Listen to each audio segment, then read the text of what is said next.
प्रिय विद्यार्थियों, जय हिंद। पिछली कक्षा में हमने श्रृंगार, हास्य और कर्ण रस का अध्ययन किया था। अब हम आज वीर रस का, भयानक रस का, रौद्र रस का अध्ययन करेंगे। वीर रस का स्थायी भाव उत्साह है। यह उत्साह युद्ध के क्षेत्र में भी देखा जा सकता है, खेल के क्षेत्र में भी देखा जा सकता है, दान के क्षेत्र में भी देखा जा सकता है, प्रतियोगिताओं के क्षेत्र में भी देखा जा सकता है और दया के क्षेत्र में भी देखा जा सकता है। स्थायी भाव उत्साह है, लेकिन इसका रस एक ही होता है, वीर रस। वीर रस के उदाहरण आपने अपनी ही कक्षा में रामचरितमानस से संकलित पाठ परशुराम लक्ष्मण संवाद में बहुत सारे उदाहरण पढ़े हैं आपने। जैसे लक्ष्मण जी कहते हैं, यहाँ कुहड़ बतिया को नाही, जे तर्जनी देख मर जाए। अर्थात लक्ष्मण कह रहे हैं यहाँ कोई कुमड़े का फल नहीं है जो अपनी तर्जनी उंगली देखकर डर जाएगा। तो यहाँ परशुराम से लक्ष्मण जी ने यह बात कही है, हे परशुराम जी, आप हमें डराने का प्रयास मत करो।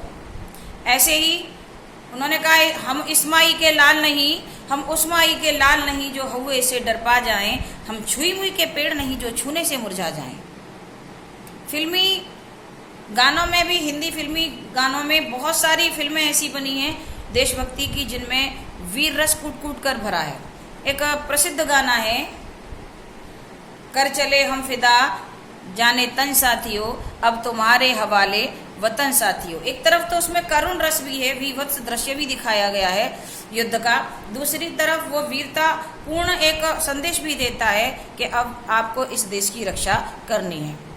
एक प्रसिद्ध गाना आप लोगों ने सुना होगा, कंधों से कंधे मिलते हैं, कदमों से कदम मिलते हैं, जब हम चलते हैं ऐसे तो दिल दुश्मन के हिलते हैं। तो ये भी वीर रस का ही उदाहरण है।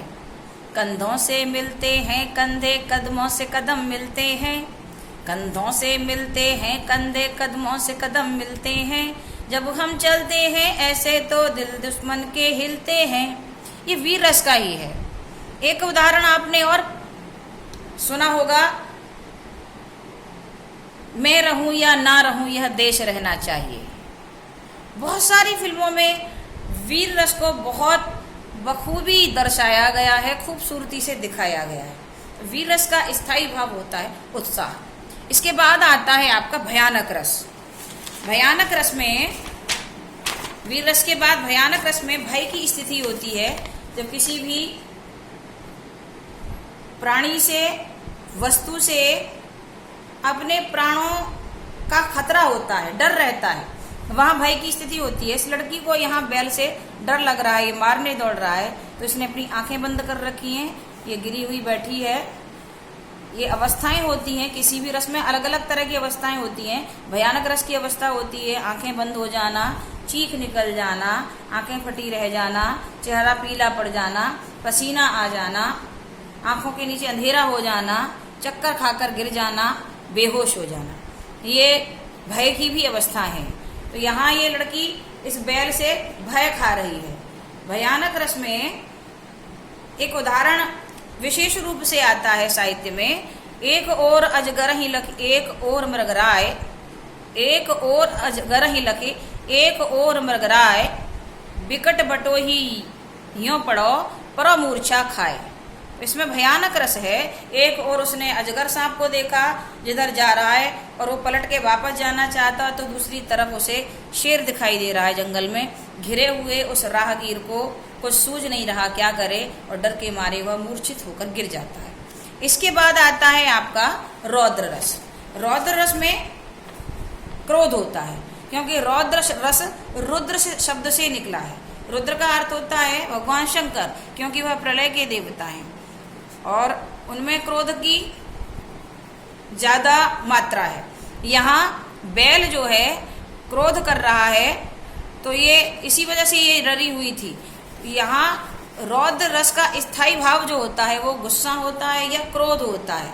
जब किसी भी वस्तु को देखकर, व्यक्ति को देखकर, घटना को देखकर हमें गुस्सा आता है, उस अप्रिय चीज को देखकर, अनीति को देखकर जब हमें गुस्सा आता है, तो वहां पर आपका रौद्र रस होता है।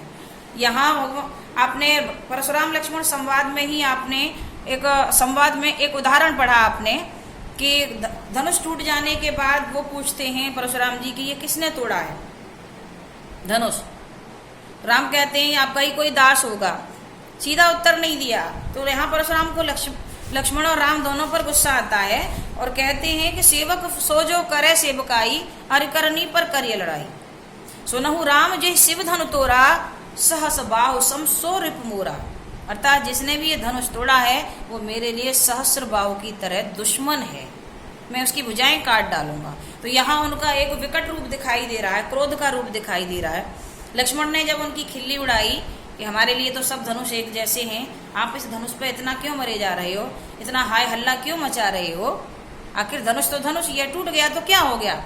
तो यहाँ परशुराम का क्रोध और बढ़ जाता है और वो कहते हैं रे नृप बालक काल बस, रे नृप बालक काल बस, बोलत तो ही न संहार, धन ही सम त्रिपुरार्धन, विदित सकल संसार। इन पंक्तियों में रौद्र रस है, यहाँ क्रोध का रूप दिखाया गया है।